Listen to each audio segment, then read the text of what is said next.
নমস্কার বন্ধুরা, আরও একটি নতুন ভিডিওতে আপনাদের স্বাগত জানাই।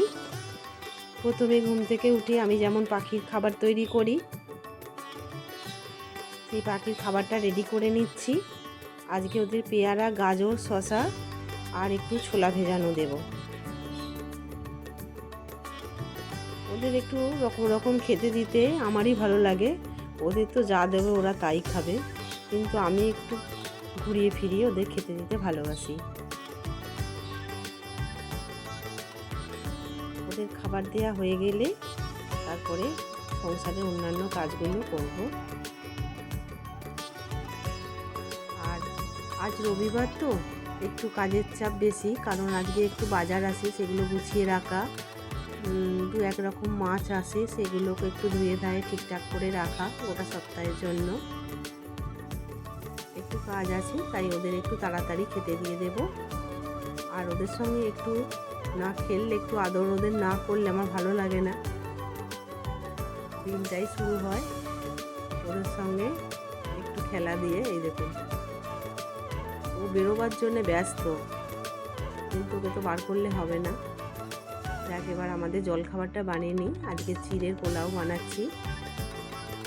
আর এই দেখুন, আজকে মোরলা মাছ এনে আদিষ্টান করেছি, সেগুলোকে ভালো করে বেছে ধুয়ে নেব।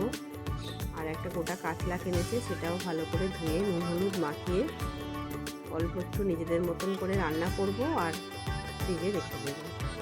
এটা একটা রবিবারের একটা বড় কাজ, মাছ মাংসগুলোকে ঠিক করে রাখা। এই পেটিগুলো আলাদা করে নিয়েছি আর লেজা দাগাগুলো আলাদা করে নিয়েছি। দুটো কৌটোয় রেখে দিচ্ছি, এক একদিন বার করে রান্না করব, তাহলে আমার কাজের সুবিধাটা হয়। আজকে একটু কুমড়ো শাক মাছের মাথা দিয়ে রান্না করব। সবজিটা কেটে নিই, বেগুন, আলু আর ঝিঙে দেব, দিয়ে কুমড়ো শাকটা রান্না করব।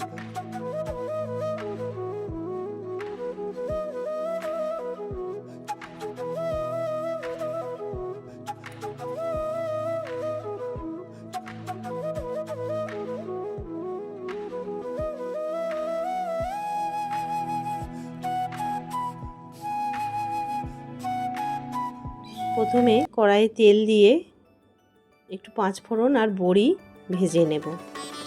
এরপর একটা কাঁচা লঙ্কা আর পেঁয়াজ একটু ভেজে নেব। সবজিগুলো দিয়েও একটু ভেজে নেব। সবজিগুলো একটু ভাজা ভাজা হয়ে গেলে নুন আর হলুদ দিয়ে দেব। বেশি কিছু মশলা শাকে দেব না। এবার শাকটা ভালো করে ধুয়ে রেখেছিলাম, দিয়ে ঢেকে দেব।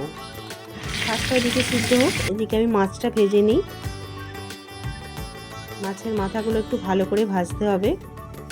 আর এদিকে মাছের ঝালের মশলাটা বানিয়ে নিই। জিরে, পোস্ত আর একটু শুকনো লঙ্কা, একটু গোলমরিচ। গরম পড়েছে তো খুব হালকা পাতলা মশলা দিয়ে রান্না করব। শাকটা সিদ্ধ হয়ে গেছে।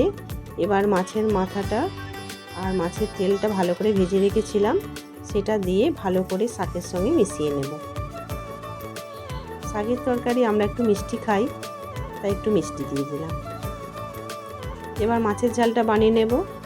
মাছ ভাজার তেলেই কালো জিরে ফোড়ন দিয়ে মশলাটা দিয়ে ভালোভাবে কষিয়ে নেব। মশলাটা কষানো হয়ে গেছে, এবার জল দিয়ে দিলাম। জলটা ফুটে উঠলে মাছগুলো দিয়ে একটু ফুটিয়ে নামিয়ে নেব। ব্যাস, মাছের ঝাল আমার রেডি হয়ে গেছে।